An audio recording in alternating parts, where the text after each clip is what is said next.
on, we will have the third speaker, Dr. GOURA. She is my colleague at L.V. Prasad Eye Institute.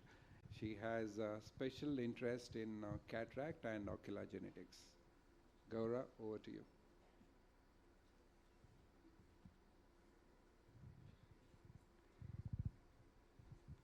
Thank you, WSPS, for this opportunity. I think I'll just straight away begin my video. In cases where children undergo cataract surgery without IOL implantation, rehabilitation can be achieved using spectacles or contact lenses. However, there are several options for secondary IOL implantation at a later age. In this video, we will demonstrate the in-the-bag implantation of both a single piece and a three-piece intraocular lens as secondary options. With adequate pupillary dilatation, the 360-degree rim of the fused anterior and posterior capsule is visualized. A small nick is made in the fused capsular rim with microscissors and carefully peeled away using rhexis forceps and microscissors when required. We aspirate the proliferated lens epithelial cells between the capsules, ideally using a vitrector. An adequate anterior vitrectomy is performed and the space between the capsules is filled with an ocular viscoelastic device. A single-piece foldable IOL is then injected into the bag. It is inserted slowly, first lifting the opposite anterior capsule with the injector, allowing the leading haptic to open in the bag, followed by the optic. The trailing haptic is tucked into the capsular bag using an iris repositor, making sure to avoid any dialing of the IOL. Similarly, a multi-piece intraocular lens is placed into the bag using the same technique. Other secondary IOL options available include optic capture, scleral fixated IOLs, and iris claw lenses. While these alternatives are effective, an IOL in the bag offers a more physiological natural space compared to the other methods. Thank you. That was my first video. Let me quickly take you all to my Measuring second vision video. in babies with congenital cataract is challenging. Even the usual pen light to assess fixation is difficult. Additionally, there is no quantifiable way to measure vision. In this video, we demonstrate an approach that can quantify the fixational eye movement using an innovative tool, BAVIS, that is Baby Vision Screener. We demonstrate this in a 4-month-old girl diagnosed with congenital cataract. The infant was placed in a supine position under the dome of the device. With the room lights off, the fixational light was lit up at the center of the device. After the baby fixates at the central light, peripheral radial lights were randomly displayed in any of the 4 quadrants in the visual field. When the peripheral lights were shown, the examiner carefully observes the infant's responses, specifically the eye or head movement towards the direction of light stimulus. The time taken to look at the light stimulus was calculated and was called as the reaction time for light fixation. During the preoperative visit, a delay in reaction time was noted in the infant when compared to the normative data. In addition to the delayed reaction time, the infant also had exotropia and nystagmus. 2 months after cataract surgery, the test was repeated, which showed a noticeable improvement in the infant's reaction time to light fixation. Improvement in exotropia and nystagmus were also noted.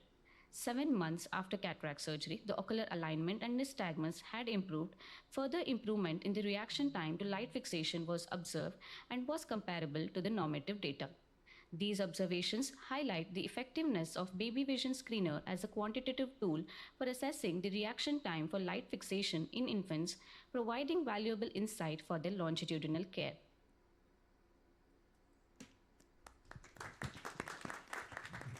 Thank you. Happy to take any questions. Firstly, that's a wonderful device. Congratulations. I know LV have been developing it for some years now. Any questions from the audience? Just please tell everybody who you are.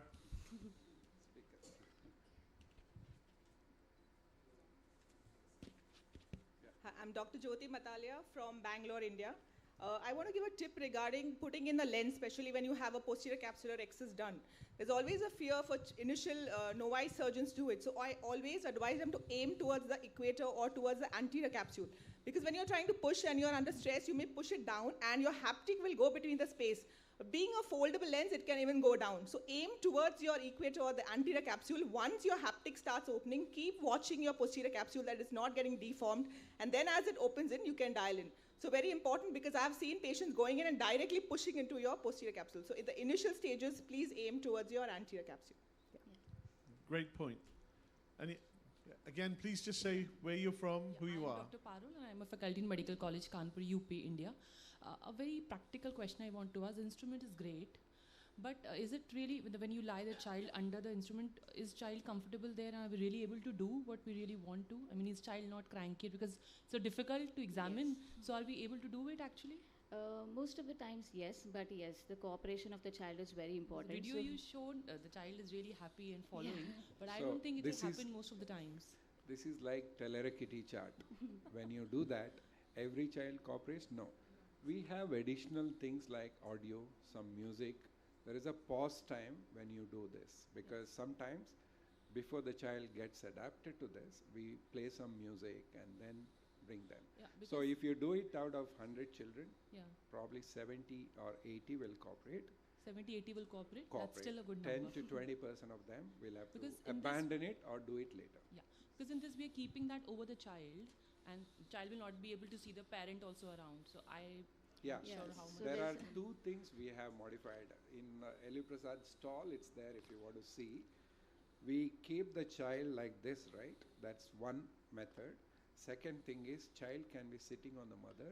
Okay. The dome can be Achha, seeing okay. like this. So there are two modifications because they are comfortable. Yeah. Especially when you do a Telerekiti chart, parent, they are sitting on the lap, right? Yeah. Very similar thing. Okay, yeah. thank you. And we make sure that the child is well fed before we do the testing. Okay. Thank you very. Oh yeah. Go ahead, Path. Parth Shah from Australia. Thanks very much. I just had a question about putting the lens, secondary lens, into the bag. You're always able to separate the anterior and posterior capsule. I find that incredibly challenging. You showed a very elegant technique, but Not how in long all cases. after the original surgery was that done? And is it always successful? And if you can't separate them, do you put a three-piece in the sulcus? Yes, we do that. When the surgery is done in-house, it's very easier for us to separate it, but when the surgery is done elsewhere, sometimes it's very hard. And when the posterior capsulotomy size is bigger than the anterior capsulotomy, in that case, it's even though we are able to separate, it's very hard to put a lens into the bag. In that case, we place a three-piece lens into the sulcus and do the optic capture, like Dr. Vladimir just showed. So Okay. I think, We move can on. can I just make one comment? It always depends upon the size of the capsular opening, what is the adhesion, and the third and most important factor is how calcified the donuts are. So there are 3 Yes. to 4 factors before we really consider in the bag. And having said that, in the literature, this is possible only in around 60% of the patient. Still in 40% of the patient, either in the sulcus or else, as Dr. Pfeiffer said, we can put it in the sulcus and capture it. That's a good technique. Go ahead. Just who you are, where you're from. This is Dr. Soumya from Bangalore, India. I had just two questions. One, was that done with the aphakic glasses because this is post-surgery, or was the child on contact Contact lenses? And the child The second Contacts. one, it's on the contact lenses, the Yeah. post-operative, yes. Okay. And the second thing was this reaction time correlated with the teleracuity or any other? That's thing what to- we are looking at currently. So we are trying to find the correlation between the reaction time and the teller acuity. So it's the research in progress. That's why earlier we call it as a pediatric perimeter because this device was initially developed to understand the extent of the visual field of a child. But with the reaction time, we are now correlating to the vision, and that's why it's renamed as a baby vision screener. Soon I think we will have a data what's the correlation between the teller acuity and the reaction time through the babies. Okay, I think we're going to have to move on. Just